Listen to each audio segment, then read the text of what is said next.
Hi, and welcome to Module 9. For ECE 410, we are more than halfway through the semester. Congratulations. I appreciate your hard work and effort. So as I said, we have transitioned several weeks back from our overview of special education, what is special education, to look at really modalities to support children. We talked before about this three-prong element or three-prong definition of what special education is. It can be a career path. We're not going to touch on that so much, although many of you did in your interview paper. It can be a methodology for working with young children or older children, and it can also be a system. And we started off the semester by talking about the system and the good elements of the system and the not so good elements of the system, and sort of the way people look at people with disabilities. So now we're switching over to look at the methodology of special education. And in this module, we're going to talk about a specific methodology called response to intervention.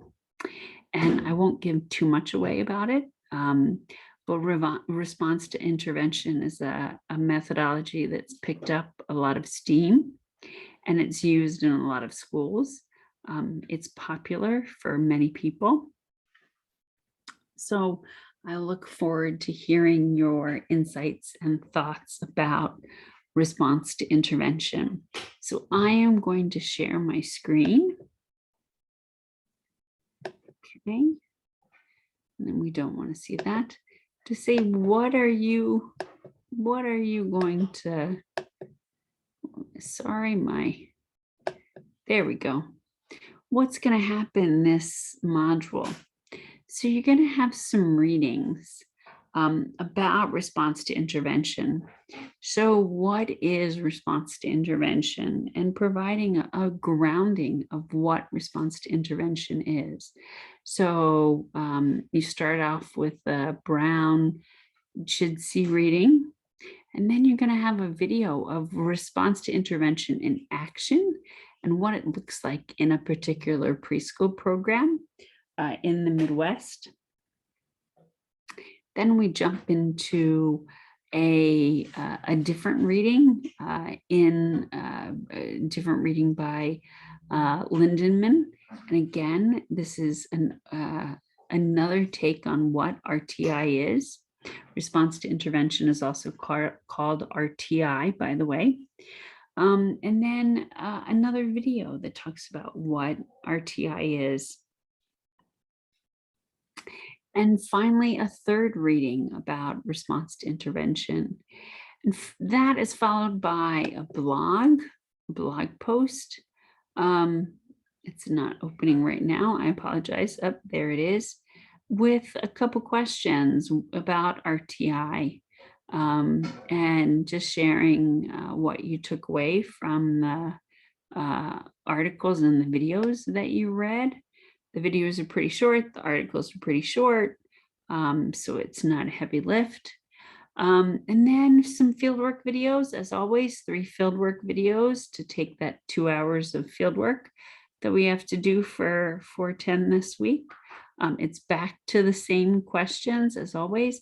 I just want to remind you, please have enough detail in your summary of the video that I know that you watched the video. So if you're giving me 1 or 2 sentences out as a summary, that's probably not enough detail, unless you're telling me something that the synopsis of the video doesn't, so that I know you watched it. So please give me enough detail so I know that you watched the video.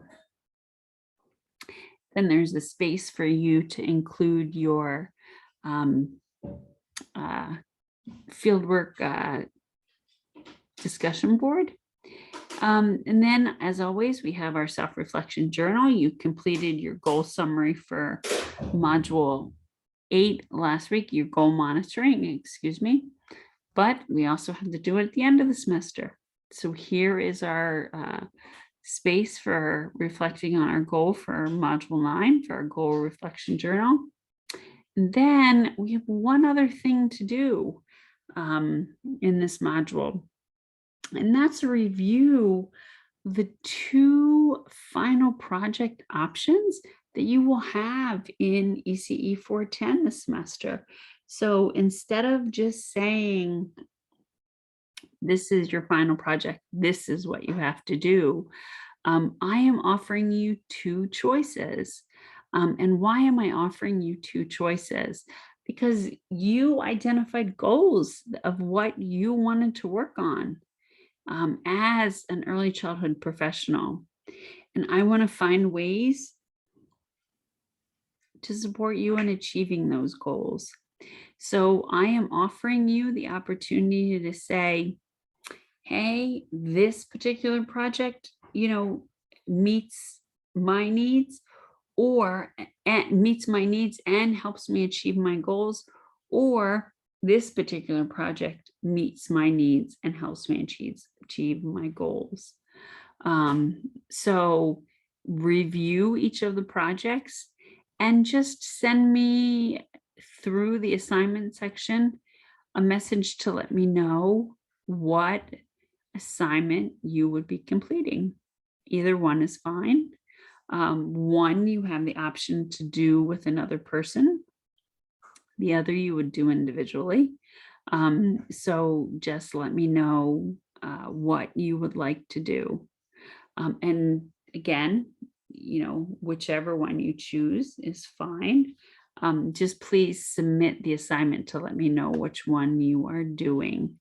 There was one other thing that I wanted to share, and it is escaping my mind. Please don't forget, we have Melissa as our supplemental instructor. She is meeting with you and available to you on the WhatsApp chat. And she's also available to meet with you during supplemental instructional times on Wednesday from 10 to 11 and Wednesday from 7 to 8 p.m. Those are times we selected. We're actually going to be expanding those times. And I'll be sending around a survey for people to identify additional times. Melissa has completed 410. She's graduated of the ECE program at BMCC. I hand selected Melissa to work with ECE 410. I think she's pretty amazing. I've worked with her for many semesters as an SI, and I also worked with her in classes. So I'm really excited that she's part of our community. If you're not part of the WhatsApp chat group, I suggest that you connect with that. That's a way to connect with Melissa. If you can't connect with her during the sessions that she offers, that's another way that you can connect with her. But I would strongly suggest that you take advantage of that resource. So as always, I am here to support your success. Having Melissa is one of the ways we do that. If there's anything that I can do to support you, please don't hesitate to reach out. I want to make sure that ECE 410 is the class that you need it to be this semester. So I hope you have a wonderful day. I look forward to reviewing your work and the feedback that you offer. Please don't hesitate to reach out. And I hope you have a wonderful wonderful morning, afternoon, or evening. Take care. Be well. Bye-bye.